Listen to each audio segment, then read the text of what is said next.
Your Humanities Half Hour is brought to you by the Northern Marianas Humanities Council.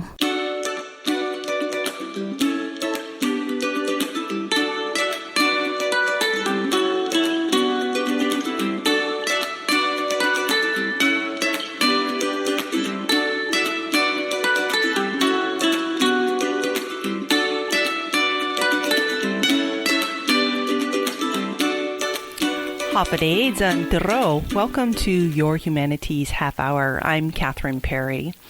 Today we have the opportunity to sit in on some of the training that Sea Cadet recruits recently received in June 2023 as part of the U.S. Naval Sea Cadets Micronesian Maritime Cultural Heritage Advanced Training held in Saipan.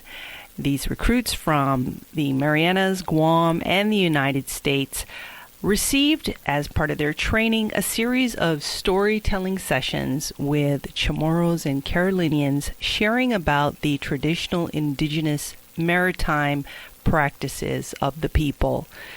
The Navy Sea Cadet Corps is a federally chartered nonprofit civilian youth training organization similar to JROTC, sponsored by the Navy League and supported by the U.S. Navy and U.S. Coast Guard. As part of their training, these young people were able to hear about the knowledge and traditions passed through the generations here in the Marianas and the islands that the Carolinians come from. Early in the week, the cadets sat with cultural leader Gordon Marciano, who shared both his personal family lineage and some of his experiences with the late master navigator Mau Pialog from the island of Satawal in the Caroline Islands of Micronesia, who was instrumental in both preserving this traditional knowledge at its roots, as well as sharing and perpetuating the knowledge throughout the Pacific. So with my mom's side, we go with matrilineal. So I will trace my lineage from not my father's side, but from my mom's side, and that is the Chamorro side, and it's the same as the Carolinian. We connect with that. So I shared with you that I am Matantoto and Azuzu in my Chamorro. But then when it comes to the Carolinian, my clan from my father's side, the mom's side, is Wite. This is, when you look at the Pacific, in Micronesia, you will find Namun Wite. Namun Wite are all the clusters of islands you find them in Truk. These are the warriors clans that protect this island called Unknown, where the chief is at. So that bloodline on Unknown, I also carried, and that's my father's clan, and that is called Barha. So when you hear these two clans, this is a warrior's clan. So I find my way to try and balance my mom's people and my father's people. So my upbringing was around elders. We learn our dances with Papa Mau, and we have the opportunity to work with this great man. A man that saw us growing up, and he saw that what he saw, his kids are growing up with television and learning. He decided that he needs to go and help others that need it to learn the navigation. And the call happened to be Hawaii. So Hawaii called, and they wanted to build Hokulea. And he was supposed to sail the bicentennial, they called it that year, from Hawaii to Tahiti.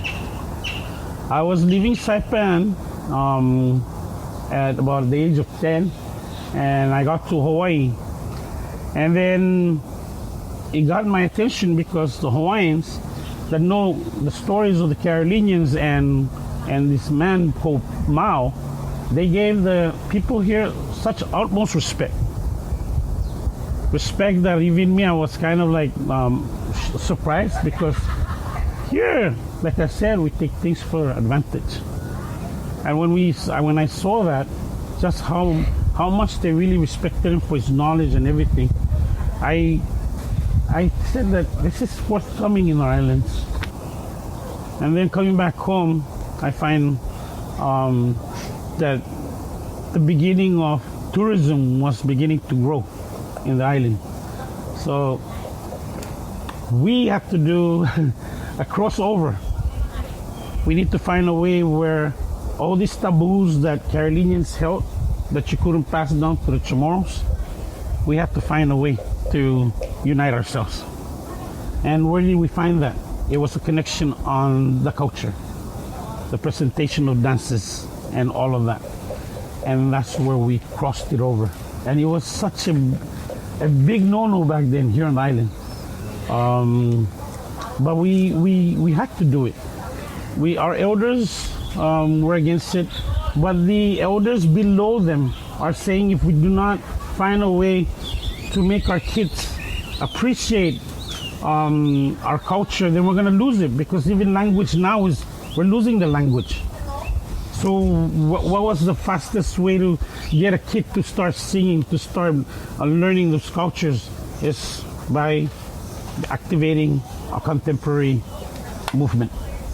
The contemporary setting brought us to where tourism was just growing in Saipan, and it just came in with a lot of these young kids that wanted to participate, but not really dance the old tradition.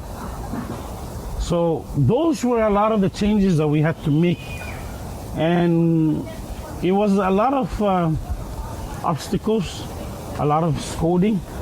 But when the old man came here, Papa Mao, and sat one time at the show we were doing, with the presentation we were doing, after that I went and I really apologized to the old man, and I told him if I had disrespected the culture in any ways, please forgive me. And his response was, he looked at me and smiled and said, you know, in our elders we dance the way we should dance, because that's how we are.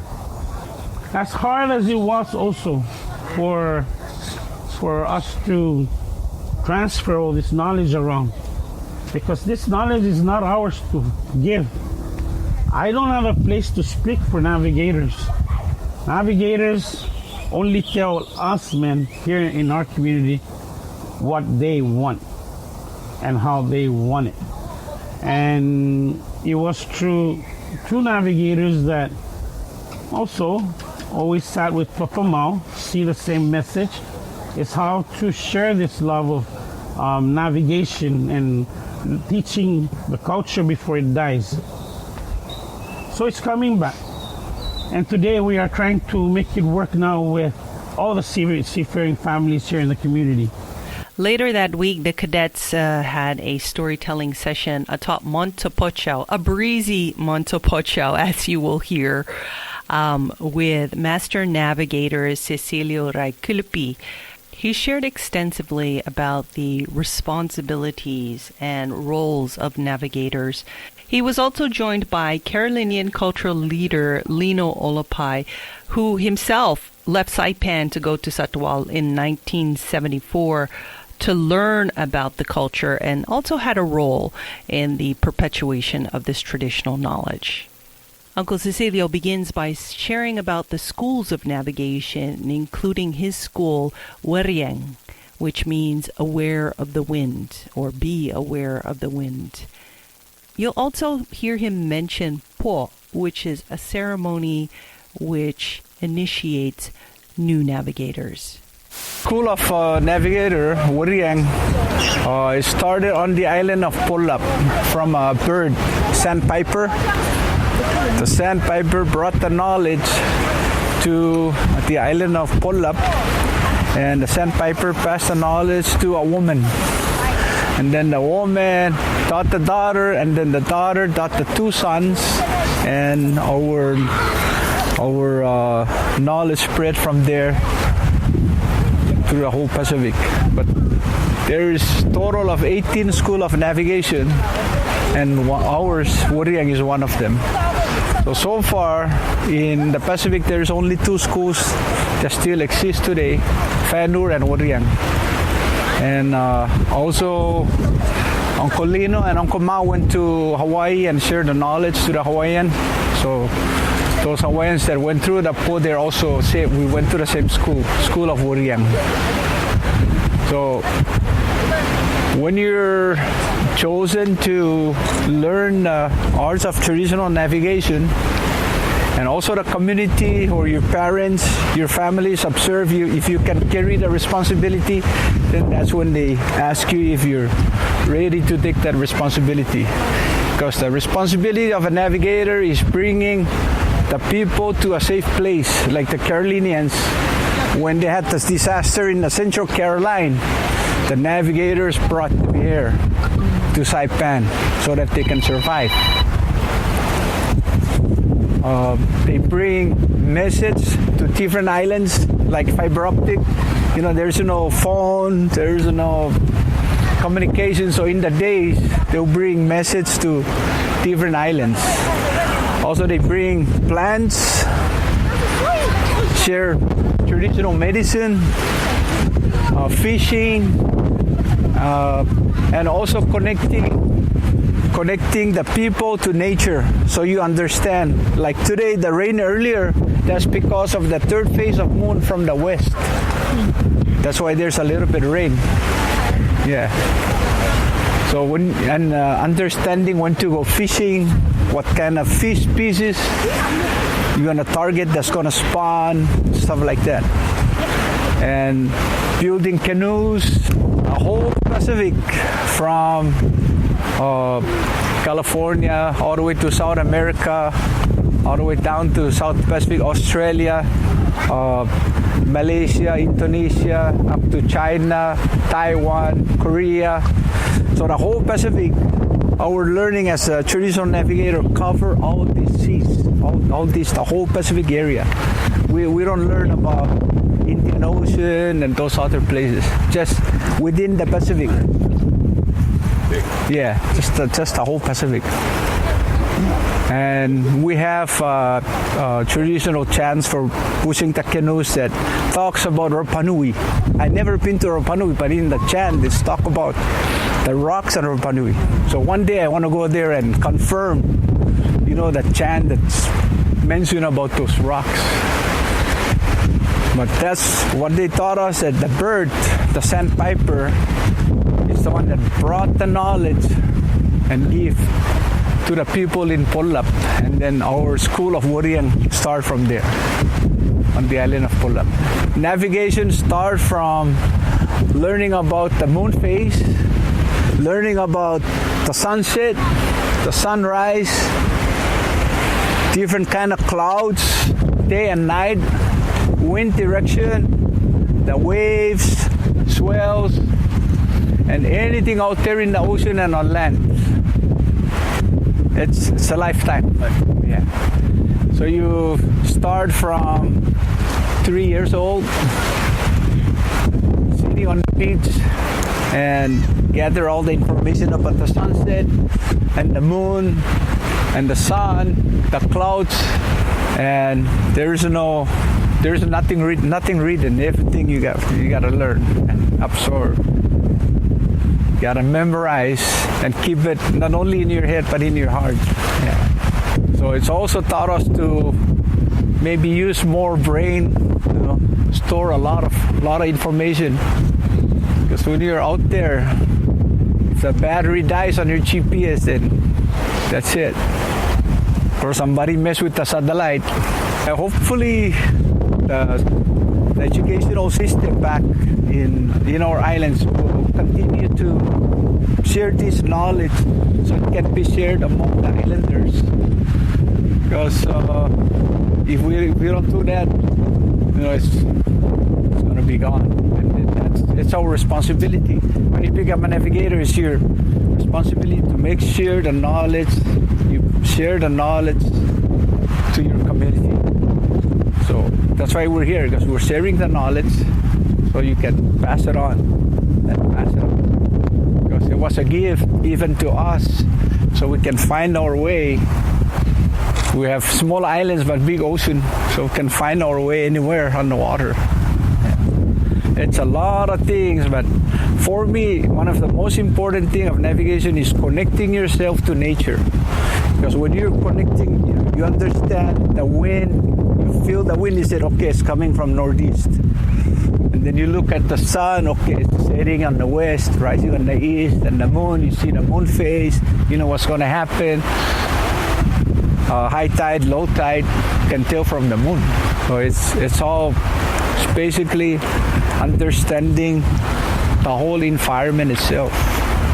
So our ancestors, they're like scientists. They study it, put it in their head and their heart, and they got the experience, and they pass it on to us to pass it to you guys.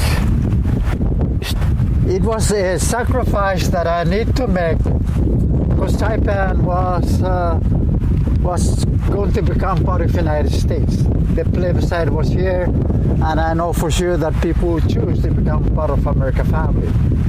Me, on one hand, I wasn't versed in my cultural heritage, language, counting, all of that. We have that. So I took it upon myself and went to the island. And when I got to the island, they stopped teaching the school of navigation. Lucky for me, because one of my uncle was one of the chief. And I asked him, why you stop, teaching the school of navigation? It's very rigid teaching. They opened the mat, the regular mat that we use, but when they use it to teach navigation, that mat becomes a sacred mat. In this mat, when they open it, they put down all the stones and the stars and all the animal, all there is for you to learn in that mat of school of navigation. They stopped this because of the church. I said, church is church. I'm here to learn my identity, my language, my heritage. Blow your corn shell and have a meeting and get that school going. Sure enough, next week, my uncle blew the corn shell and said, under his request, we're going to have school of knowledge. Yeah! I was very happy. We almost lose that knowledge. Really. And because of that,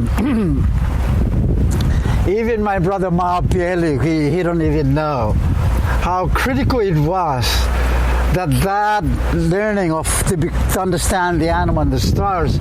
Our island is small in the middle of the ocean, was on the verge of disappearing. Then next thing I knew, Polynesian Voyaging Society inviting us to navigate the Hokulea back then, to reconnect as well with the Hawaiian and the Tahitian. And that's exactly what I've been doing while I was in Sarawak, trying to reconnect the Carolinians that are here that originally came from the Central Caroline. Mao accept the invitation. I say, Mao, it's critical that the Hawaiian learn that subject. It's the same reason why I am here in Sarawak. On Sarawak, it's just like Managaha, there's no electricity and all that. No movie theater, no popcorn. Anyway, I had to really pick on my brother. I say, we need to help them. So they sent Mao to Honolulu to help them put the Hokulea together. My brother Mao went to Hawaii, no English language, just broken English. Next thing I know, Mao was given honorary doctor degree by University of Hawaii Board of Regents. So among all the professors with their cape and gown, Mao and I were standing there with our loincloth and our mat and man. And we accept the doctor degree. Tears came to my eye when I was translating, because I wrote this speech for my brother Mao, and he said it in Carolinian, and I said it in English. And tears come to my eye because I always believe that there's a balance between the old ways and the new ways. And that moment, it really captured what I believe in. This is Your Humanities Half Hour. We'll be back with more after this break. I Northern Marianas Humanities Council bula guinahanya puri historian Marianas dan kultura. Sinyon soda SCCNN formasyon gi zon mami website nmhcouncil.org pat bisita gi YouTube pat Facebook. Guahalokwe diferentes klasen leblu na sinya unfan. I Northern Marianas Humanities Council has uzura todo I experiencia tautau. Welcome back to Your Humanities Half Hour. We are listening in on a series of storytelling sessions held in June 2023 as part of the U.S. Naval Sea Cadets Micronesian Maritime Cultural Heritage Advanced Training held in Saipan. We're listening to storytelling by Master Navigator Cecilio Raikuilupuy and Cultural Leader Lino Olopai.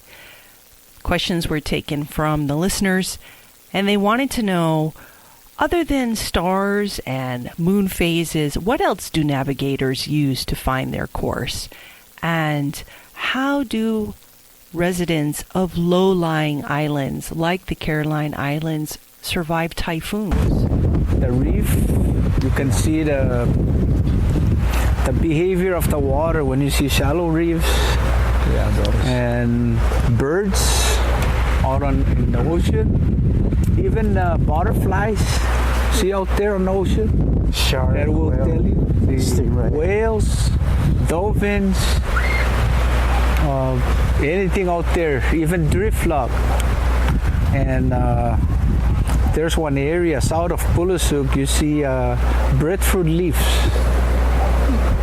And southeast of Sarawal, if you head from here to Sarawal, and if you pass the island, you'll see a turtle with a black shell, male turtle. And then you already passed the island, you got to turn around. So a lot of signs, a lot of things that we use for navigation. Yeah. Not just the stars and the moon phase and all that. We call them epar. Epar is animal like Cecilio was mentioning. And when you come to certain animal, whether it's a shark, butterfly, or whatever, you should know where the island is when you come upon what we call epar. These are animals in the ocean. When you come upon them, you should be able to tell where the island is. Reference to that animal, whether it's a butterfly, stingray, shark, because you learn all the characteristics of all this epar, through the pole ceremony. They really make sure the pole ceremony, it's a passing final test. They want to make sure you learn. Because the life of woman and children that you have in your canoe is in your hand. And the pole ceremony itself, the final test, the final rite and ritual to give you that status as a navigator, it's a passing test. Things you don't know, they make sure you know. You understand. What's the stingray look like? Say, well, there's a red dot under the right wing. That's epar. That's different from other stingray. So my first experience in early 70s, I believe it was Typhoon Pamela that went past Sarawal.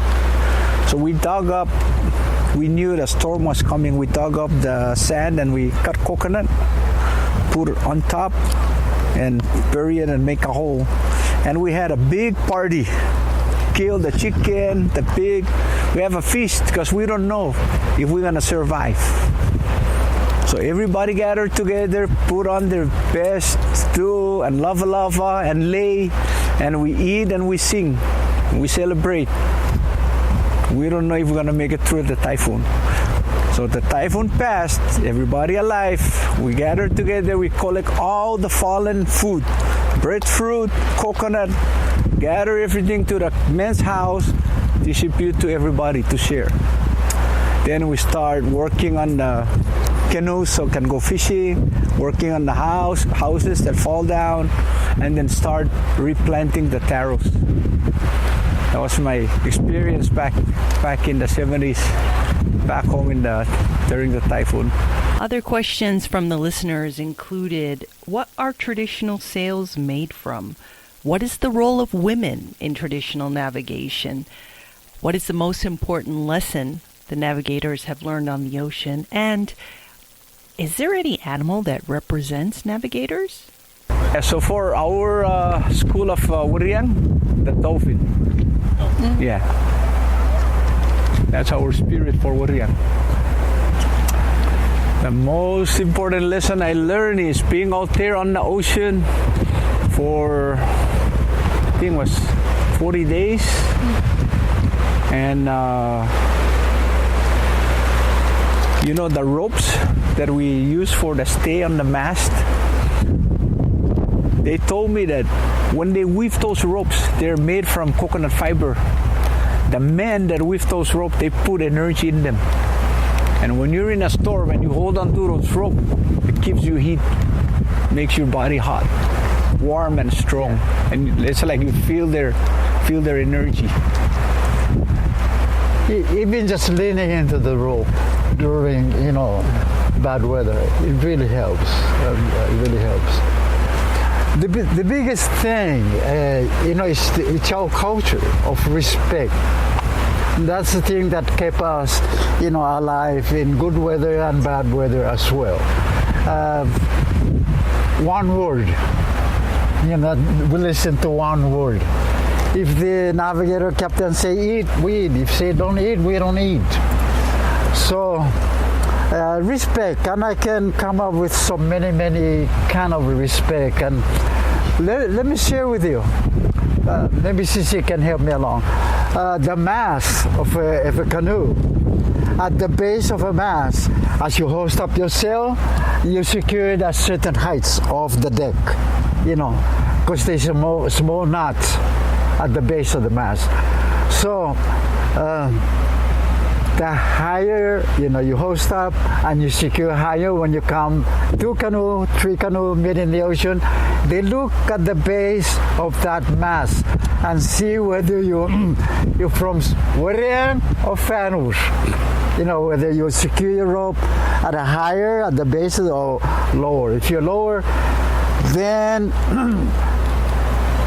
you cannot pass the canoe upwind when that canoe is a Marianas or higher school of navigation. Those are the telltale respect that still exists today. When we meet in the ocean, we look at that. And that will place us. If my canoe is faster, but I happen to be from a lower school or something, I cannot pass the canoe upwind. I bring my canoe back and pass it downwind, just by looking at where the sail is secured. Those things are still exist. Those are one of the many respect forms. Oh, major, big role women play. They're the keeper of the world knowledge. Everything, and they prepare our food as well. Everything. The women are very, very important. And we die protecting our women because we don't go by last name. We don't go by Olopai or Cecilio. We are a member of a certain clan, and we have Masade, Rewel, Sabonopi. These are the name of the clan.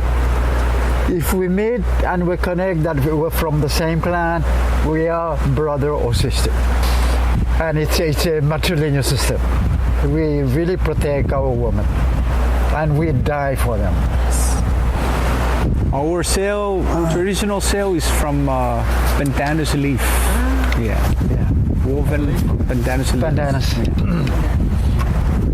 And it's a special way of weaving.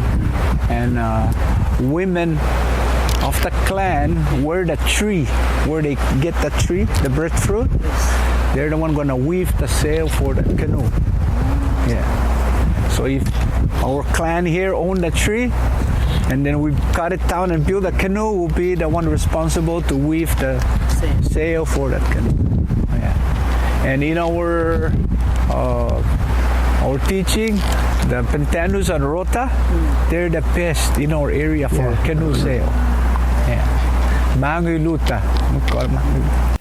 Today we've had the privilege of listening in on some of our traditional navigators and leaders sharing their knowledge about the importance of this practice in both our history and for what it means to our people today here in the Marianas.